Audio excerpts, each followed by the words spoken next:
เปิด QGS ขึ้นมาเนาะเสื่อมหาเราเล็กๆป้อน user ป้อน password แล้วก็กดโอเคเข้าเครื่องมือ ล็อกอิน maintenance โอเค มันจะติ่งอยู่นี่เนาะ maintenance application 56 application 001เนาะ parcel 56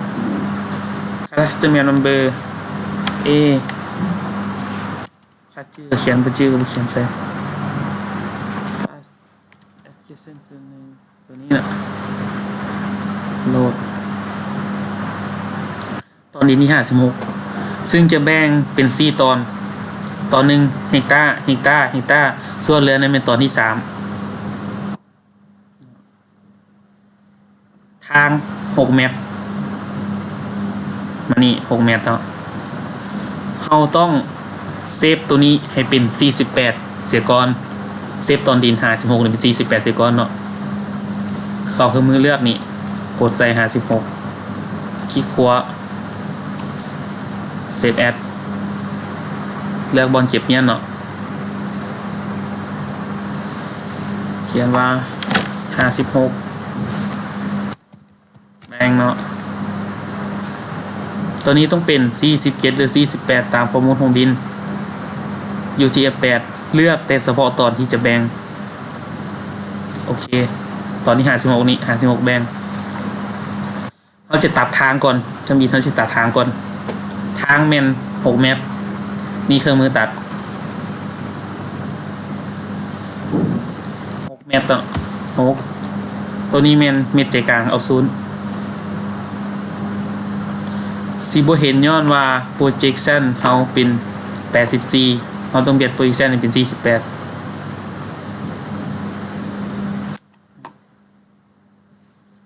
รีมูฟออกมันก็ได้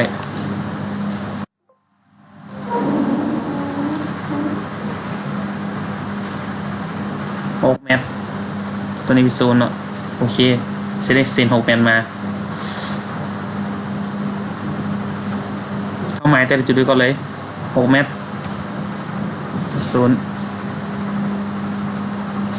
6เมตร0 6เมตร0 6เมตร0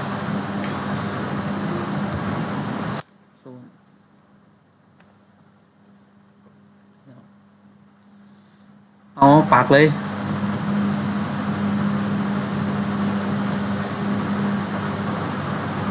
เริ่มจุดใส่ นี่ละ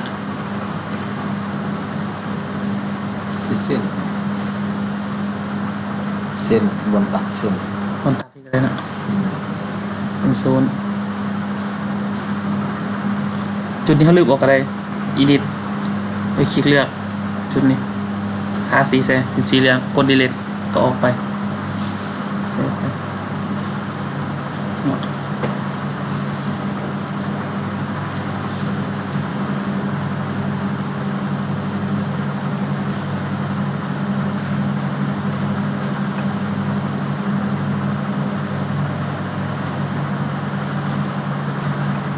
โอเคไป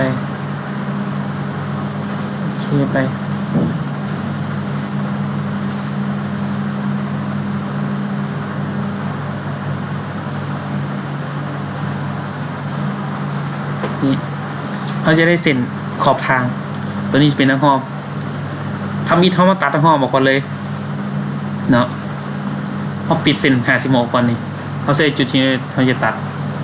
จุดนี้เนาะแบ่งเป็นทั้งหอบหมดเลย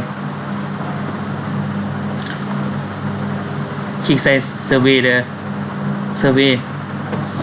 ถ้าเฮาสิมาเข้า edit speed feature มันจะบ่ขึ้นเนาะย้อนเฮาบ่ได้สั่ง edit เทื่อเฮาสั่ง edit มันเข้า edit speed feature อยู่เทิงก็มีอยู่ลุมก็มีเลือกเอาก็ได้เฮาคลิกอยู่นอกก่อนเฮาจะเห็นมันบ่ snap เนาะเฮาไปเข้า setting snap option เลือกเป็น advanced เฮาจะเลือกว่าให้มัน snap จุดใดคือให้มัน snap intersect point เห็นบ่ปรับค่ามัน snap 1 แมปก็ได้คือเป็นในระยะ1 แมปมันจะไป snap ตรงนี้ ตัวนี้ตัวนี้ตัวนี้ตัวนี้ตัดเกียร์มันคือยังตัดเกียร์เลยเขาตัดบุสุดมันจะบขาดเขาตัดสุดปุ๊บแล้วขี้ขวมันสิขาดให้มันสิได้เลขตอนต่อไปแบบออโตเมติกเลยตอนตัวนี้เนาะ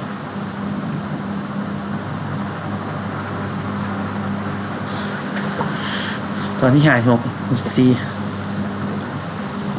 แล้วตอนหนทางนี้เข้าลืบออกเลยก็ได้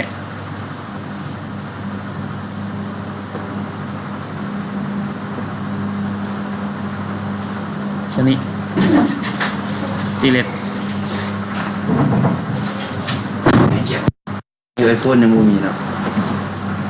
เวลาเขาตัดหนทางออกแล้วเนาะคือตามเคสเขาตอนถึง1 ฮิกตาร์ตอนนี้1 ฮิกตาร์1 ฮิกตาร์ส่วนเรือในมันตอนนี้3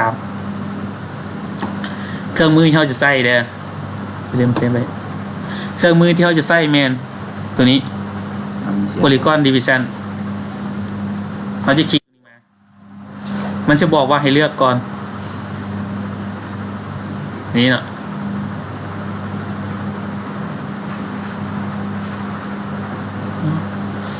เลือกตอนดิน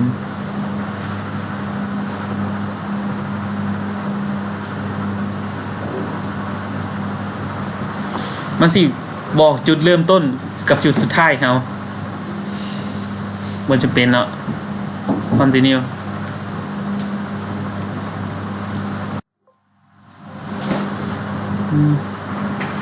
56 โอ้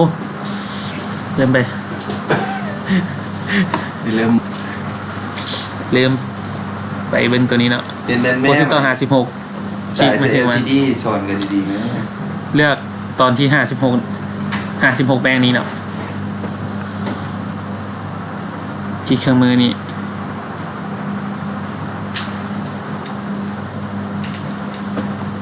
จุดเริ่มต้นกับจุดสุดท้าย continue เนื้อชีตัวนี้เนาะมันต้องเหลืออยู่28,542เนาะ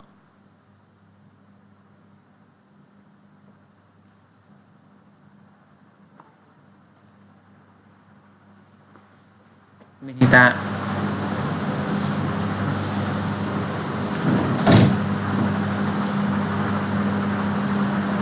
แล้วตอนที่2คือ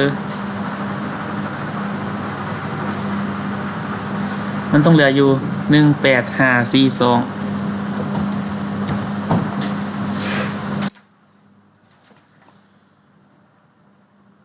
เนาะตอนที่3มันต้องเหลืออยู่8542